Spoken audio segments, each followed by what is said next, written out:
Live from downtown Detroit, home of WDIV and Click on Detroit, Local 4 News at 6 starts now. A local couple getting married in their backyard as thieves were quietly moving through their home, crashing the party. Plus, a battle brewing over front lawn signs over Macomb Township. Why one family says they're not treated the same. But we're going to begin here on Local 4 News at 6 with breaking news in the death of an African-American woman who died in the Harper Woods jail. A Wayne County spokesperson says Priscilla Slater died of natural causes. Her cause of death is being listed as a cardiac problem. Slater died while in custody back on June 10th. Harper Woods asked the Michigan State Police to launch an investigation. 2 Harper Woods officers, you may recall, have been fired, accused of trying to conceal evidence in that investigation, but not for any wrongdoing linked to her death. All right, other top story at this hour, a Macomb Township family posted a Black Lives Matter sign on their front lawn and say they were told to take it down. Yes, the Homeowners Association says it's the rules. But what about all those other signs in the neighborhood? As Victor Williams shows us, they feel they're being treated differently. Yeah, while living in a neighborhood with the Homeowners Association, there are a lot of rules to deal with. But some are asking the question in this case, are those rules being enforced evenly? This sign, that sign, that sign, that sign, all need to come down. Yet Aries and Tia Rogers are saying that they've been singled out all because of the Black Lives Matter signs that sit on their Macomb area lawn. This is like a real sensitive time to address something simple as a Black Lives Matter sign. The couple received this letter in the mail from the Homeowners Association that oversees the River subdivision. The bylaws. The bylaws prohibit signs of any kind displayed on the public view on any lot, telling them that they have till September the 1st to get rid of the signage. And yes, we feel like we are being targeted. We're being racially profiled. Even though some of the neighbors have signs ranging from Trump endorsements to school memorabilia. It's not just Trump signs, graduation signs, proud parent, school signs, happy birthday signs, signs in general. Paperwork shows that someone made a complaint about the signage. Another neighbor says that although he has no problem with them, the rules are the rules. You got to abide by them. I understand why people want to do them. They want to express who they are as part of the community. The Homeowners Association says that multiple letters have been sent out to people even though the other signs remain. Regardless, the Rogers say they just want to be treated equally. Fair is fair, right is right. Like, you can't pinpoint us and not go for the other people. And at this point, no matter what, the Rogers are saying that they're not going to remove those signs, even if they have to take legal action. Victor Williams, Local 4. All right, Victor. And the Homeowners Association tells Local 4 the letter was sent to over 20 homes, and this is the first time they've heard of any complaints regarding the removal request. They say they're willing to work with the family to find some type of solution. We'll be following up.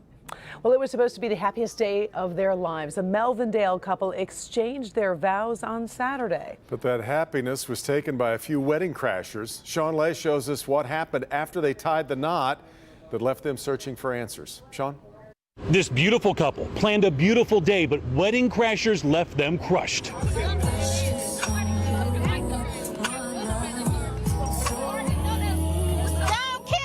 All the love you are seeing was a long time coming for Alicia and Derek Traylor. This was your fairy tale moment. You said so. This day really meant a lot to me, and it was beautiful. It was our day, like, to make her a Traylor, to give her my last name. The couple got married this past Saturday night. They wanted to get married last year, but Derek was shot 3 times at a family member's birthday party. He had to survive, so Saturday could happen. Saturday was huge. It was huge. It was like a family, a big family. The lot behind Derek's mom's house on Wall Street in Melvindale was transformed for a COVID-safe celebration for more than 150 family and friends. But when the music stopped, every gift on a gift table was gone. After the wedding, we couldn't even go to a honeymoon, nothing. We just went home. We went home. It killed the whole vibe. Everybody was upset. Every dollar given from the heart was stolen. Sounds like you had wedding crashers. That's what it sounded like to me. 3 women stood out, telling someone they were asked to bring the gifts into the home, gifts that will never make it to the couple's home. Those gifts was given to us from our family and our friends, and for somebody to take the time out and to mess up my special moment, that hurts me. It really did. Late at night, Alicia called her pastor back to the home. They prayed. Just to have that positive energy in the room. What happened hurts. God has a better plan for us. With no gifts, the couple gave their kids a gift instead, showing them how to handle adversity with grace. That family is the greatest gift of all. Melvindale police tell me they are on the case. Family members have established a GoFundMe for the trailers. It's on our website, clickondetroit.com. Sean Lay, Local 4. Awful. All right, Sean. Well, let's get a quick check of the weather here at 6. Yeah, Ben Bailey is standing by for us over in the Weather Center. Hey, Ben. Karen, yeah, we've got some high clouds out there. The thunderstorms that we were watching in West Michigan have taken off. They're not going to be an issue for us tonight. Tomorrow is a different story. We'll check that out in a minute. But temperatures have been in the 80s, depending on where you're at and how much of that cloud cover has been overhead. One of the cooler numbers, Ann Arbor at 80, 86 though in Lapeer, which has been under a lot of sunshine. And you can see that here from the satellite. Most of those clouds have been in the west and south zone during the afternoon hours. Temperatures falling into the 70s tonight. We've got a little bit of a break from the humidity, at least temporarily, but that is coming back tomorrow. And as the humidity and the heat increase, so do our thunderstorm chances. So we'll time that out. Some of us under a slight risk for severe weather tomorrow. We'll look at that. And of course, the latest on Hurricane Laura as it heads towards the Gulf Coast, all in a few minutes. Guys? All right. Thank you, Ben. Now let's get to the latest on coronavirus here in Michigan. Right now, there is a total of over 98,000 cases across the state, with 779 new cases in the last 24 hours. The death toll from the virus currently sits at more than 6,000, with 20 lives lost in the last day. But 6 come from a review of records. Governor Whitmer, meanwhile, gave a briefing on the coronavirus earlier today and began by announcing that IKEA has donated $1.2 million to Michigan's COVID-19 relief fund. That is the largest donation the state's seen to date. Governor focused the briefing on the importance of the flu vaccine as the annual flu season approaches during the pandemic. She then quotes the CDC's estimation on the amount of illnesses prevented by the flu vaccine from 2010 through 2016. Flu vaccines prevented as many as 6.7 million illnesses, 3.1 million outpatient medical visits, 87,000 hospitalizations, and 10,000 respiratory and circulatory deaths in the United States. Governor ended the briefing by getting her flu shot on live TV today. Among the many things the federal government funneled cash to during this pandemic, school lunches, and it will continue to do so until the end of the month. But changes are coming, and it's raising alarms. Local 4's Rod Maloney live this evening with that story. Good evening, Rod. Good evening, Karen. You know, it's a situation where Senator Debbie Stabenow gave high praise to Sonny Perdue, the Department of Agriculture head, earlier this year, because he's plowed a lot of money into these programs, had a lot of waivers. But now those waivers are looking to end, and it doesn't look like they're going to be re-upped. And now the senator is quite upset. I don't know why they've decided that they're going to stop providing access to critical food for children. But at the moment, that's the decision. And so we are calling on them to use the flexibility that Congress gave them. We didn't take any of it away. They still have it. More emphatic than that is Michigan Superintendent of Public Instruction, Michael Rice. This is going to have a very harmful effect on our children and families who are already struggling during the pandemic. To limit the necessary feeding of children at any time is reprehensible. In a pandemic, it is an outrage. What they're talking about is the 80 million meals given out since spring nationwide, 800,000 of those here in Michigan.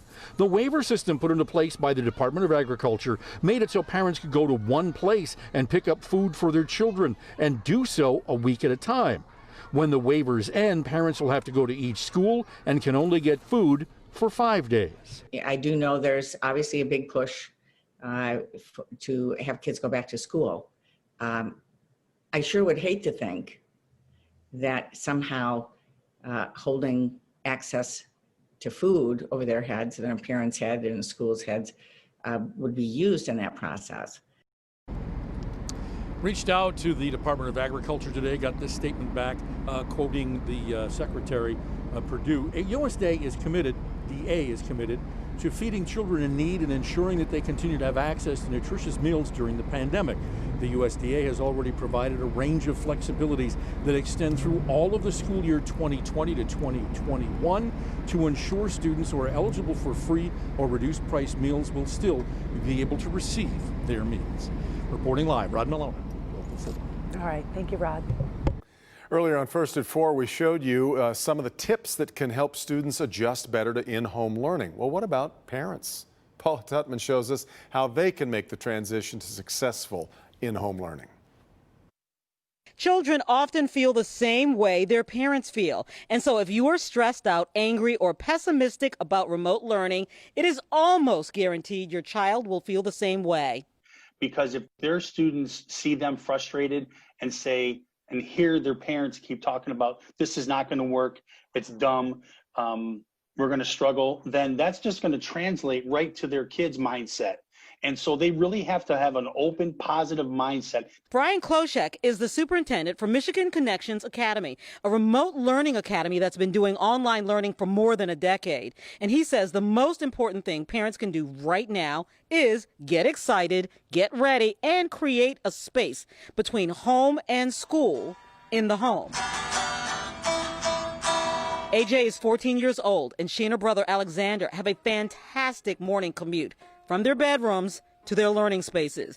But there are important stops along the way. I get up around 7:30. I get up, eat breakfast, enjoy some family time with my family before I start school. Around 8:30 is when I start my planner. My daily planner mainly consists of math, science, social studies, English arts.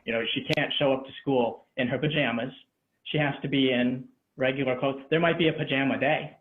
We can still have fun with it, but you have to be a self-starter, self-motivator. Parents also know that you need to hover, not crowd, but hover. Making sure that they're on at an appropriate time in the morning, knowing what they have to do that day, helping them learn how to really, those managerial skills. And not freak out if you're not smarter than a fifth grader. We're not asking parents to be the teachers. We're asking the parents to help them, keep them on the right path, so to speak. We're going to do the instruction. But really what this whole situation has allowed everybody is to build a relationship, a stronger relationship with their family, with their children. This is different for everybody. And there are people who've been doing this much longer. And so this isn't foreign to them. But this doesn't have to be scary. What we do have to do is really dial in, according to experts, pay attention, and be positive that we're going to get something out of this so that our kids will. Paula Tutman, Local 4. Oh, that Great. positive attitude. The kids feed off of it, that's for sure. No doubt. Great way to look at it. All right, still to come, feeling stressed about coronavirus. Who isn't? You're not alone. New at 6, how Google is shedding some new light on everyone's feelings towards the pandemic. Plus, new research tonight on caffeine and pregnancy. Find out why expecting mothers may want to go easy on that coffee. Virtual learning means serious screen time, and that can have a negative impact on children's eyes. The important steps parents can take to protect your child's vision. Tomorrow on Local 4 News Today.